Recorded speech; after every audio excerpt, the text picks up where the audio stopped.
Hello, welcome back to Client Stories with DNAngels. My name is Heidi and I'm a volunteer genetic genealogist with DNAngels. I'm going to share with you a client story today. I'm going to call my client Rebecca, always a fictitious name. And Rebecca actually found us through our YouTube channel. She was adopted and took an Ancestry DNA test and just wasn't quite ready to take the plunge. But she was watching our videos and she says, I'm going to do it. And I'm glad she did. I also need your help. Rebecca is at a crossroads in her case. And I know that she's going to be watching the comments. It's always good to have a community behind you. And I would like to know, what would you do if you were her? How would you progress? What would be the next direction you would take? So it's going to involve a red heart, an orange heart, and a green heart. And I will explain at the end of the video what I need you to do. To give you a little background on her case, Rebecca was adopted.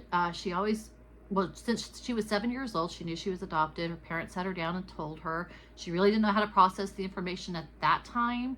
But when she became a teenager, she would start having that teenage angst and drama with her parents, and she'd be in arguments with them, and she would have, fantasies of her real parents coming to rescue her one day. So her adoptive mom did give her little bits of information along the way as she got older.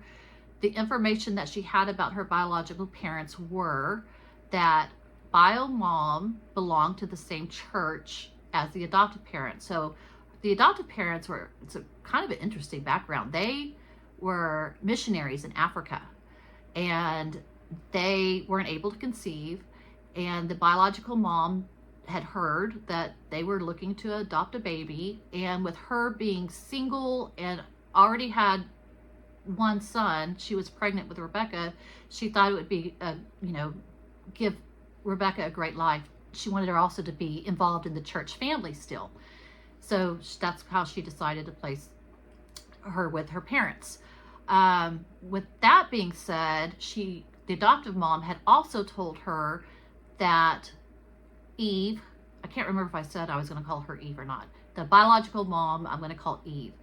That Eve was married and the husband had cheated on her, and to get revenge on her husband, that she had decided to have a relationship with her husband's brother, and that's how Rebecca came to be. And so the adoptive mom also remembered that last name, the husband's last name. So when I got to work on her case, I filed that in the back of my brain. And another bit of information that came out to be vital in the case, because whenever you start an adoption case, the Ancestry splits up the DNA into parent 1 and to parent 2, but you don't know which side is mom's side and dad's side. But the adoptive mom had said that when Rebecca was a little girl, that they had came back from the missionary, they were on a furlough, and they came back to the church, and Eve, bio mom Eve, was at the church one day when they happened to be there at the same time. Eve was there with her current husband that she met after she had given birth to Rebecca, but she came alone. She came up to the adoptive mom alone and said, can I see Rebecca? I'm her biological mother. And she did. Rebecca was little and running around, wasn't real interested, but she did get to see her. And the adoptive mom remembered her current husband's name. He was an attorney, and Eve was a paralegal, and that she remembered that name stuck in. It's a very common last name, but the first name was a little unusual. So she had remembered that name and had told Rebecca, well, I know she was married to such and such, but she couldn't remember bio mom's name, which I found a little strange, but it didn't matter. So Rebecca, almost said her real name, Rebecca is watching my tree work. She's one of those clients that, we were just talking, and she was watching as I was adding people to the tree. Well, I had added Eve to the tree, not knowing that she was bio mom at the time, but I'm working the DNA, and I got grandparents, and then there was like 4 kids underneath the grandparents, 1 girl and a couple boys, I'm going to say.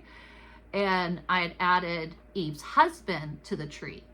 Well, when Rebecca saw that, she messaged me and she said, my mom told me, I've been looking for this name. My mom told me that my biological mother had married a man with the same name. And this guy was an attorney when I went to go look closer into him. So that became very important. I knew I had bio mom at that point. Also interesting enough is Rebecca had shared with me that she had heard some tidbits of information, but once I started to work the case and key names came into play, and she would go to her adoptive mom, and all of a sudden, like, adoptive mom's like, oh yeah, and also this, and also this, also when we went, not me, but when Rebecca went to adoptive mom and said, is her name Eve? She had this recollection, yes, that is her name. So we knew that we had mom at that point in time. Next question, what do you do next? We talked about her reaching out. Now, this is just a personal belief of mine. I feel like when adoptees reach out to bio moms, that you have a better chance of having success if you have a liaison reach out on your behalf, because it doesn't put the bio mom on the spot. You don't know who she's told about the pregnancy, and if it's an uninvolved, safe person, you have a better shot developing, or at least just getting some information, if not even a relationship, just for them to, saying, yes, I am, and, this is my health status and my, medical history.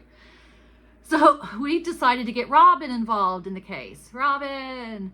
So Robin is our client liaison, and she's amazing at it. And so she always asks the client, if I only get one shot of a phone call, what would you want her to know? So Rebecca had written out, I want to know, how is she?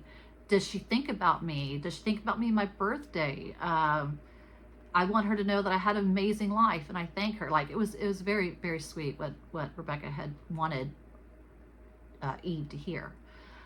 Well, I had a question for Eve too. My question was, it's not her first husband was not the dad, because I looked through the DNA and there was no DNA to this man whatsoever.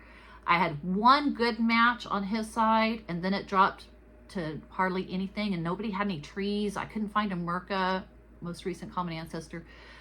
But the top match we finally got a hold of, and her father was adopted, and she was related on the father's side. So that was no help. So my question was, who's her dad? Because it's not coming together with me with the DNA. So I told Robin, I don't know how she's going to react, but if it comes up organically in the conversation, can you ask her a name? Because I don't think I can solve it without a name or more matches. So Robin calls and left a voicemail, and the next morning she got a call back from Eve. And Eve started out saying, no one knows about this. My husband doesn't know about this. My children doesn't know this. This would just tear my world upside down. I don't want any contact with her whatsoever. And just came off like out of the chute like that.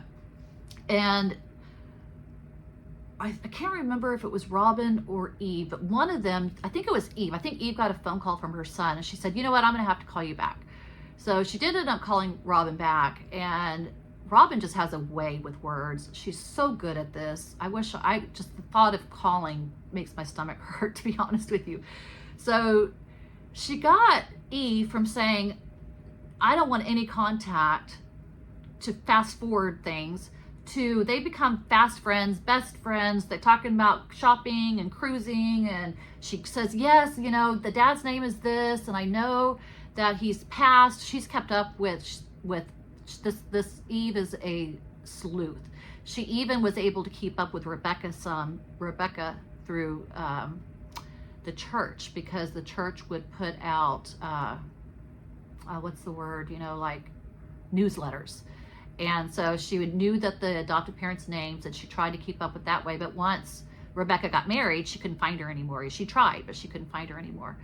So Eve had asked Robin to email her Rebecca's contact information.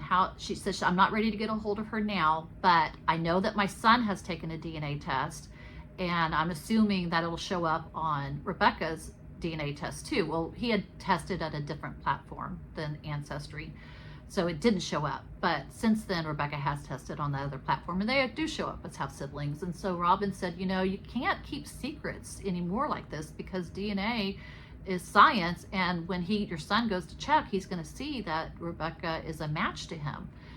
And she's like, oh no, oh gosh, I don't know what to do, and I don't know. She's like, well, just send me her contact information, which Robin did. She said, but send it to me by email, but not your DNAngels email. Send it to me on your personal email in case someone goes through my email. I don't want them to know. She's very private. And so even since then, Robin and her have like emailed back and forth. So this is where I'm at in the case. It's been, I want to say, 3 months since Robin talked to her last, and she's had her contact information, and Eve has not reached out to her.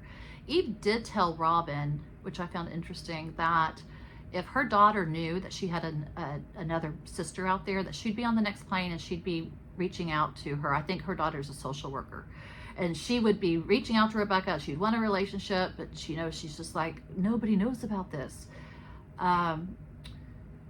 Another part is that the dad side, the dad who I'll call Adam has passed. I put her in touch with her cousins because I couldn't find, I know that dad has some kids, but I couldn't find them.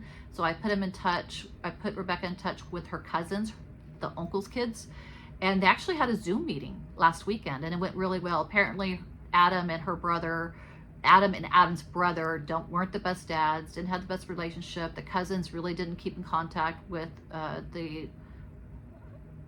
Adam's widow, and so they aren't able to share much information, but they were able to share pictures, and she looks exactly like her dad. They're both in real estate, which I thought was cool. She looks nothing like Eve, but she's got the same eyes, nose, lips, smile as Adam. I want your help. What would you do if you were Rebecca? I have to say, Rebecca has a lot of respect for Eve, and just loves and appreciates that she chose to give her life and to give her the best life, because she had great adoptive parents. She really respects that. I want to emphasize that. And she has no desire to disrupt her life. But she does want to know her sisters. She does want to, have some kind of relationship with them. She was able to get a really thorough medical history, but there's a part of her that wants more, but there's a big part of her that doesn't want to disrupt her life. So what would you do? If you would just stop any hope, any communication, give up basically, and just be happy with the information that she has. If that is you, put a red heart. If you would wait till she passes, Eve is up there in years. If you feel like once she passes, it's safe for Rebecca to approach her siblings, give an orange heart. If you think that she has a right to know her biological truth and her family and her siblings, and it doesn't matter if Eve wants that or not, give a green heart. So get it, stop, caution, go. That's going to conclude my story today. If you haven't already, please hit subscribe, and I appreciate y'all watching, and I'll see you next time.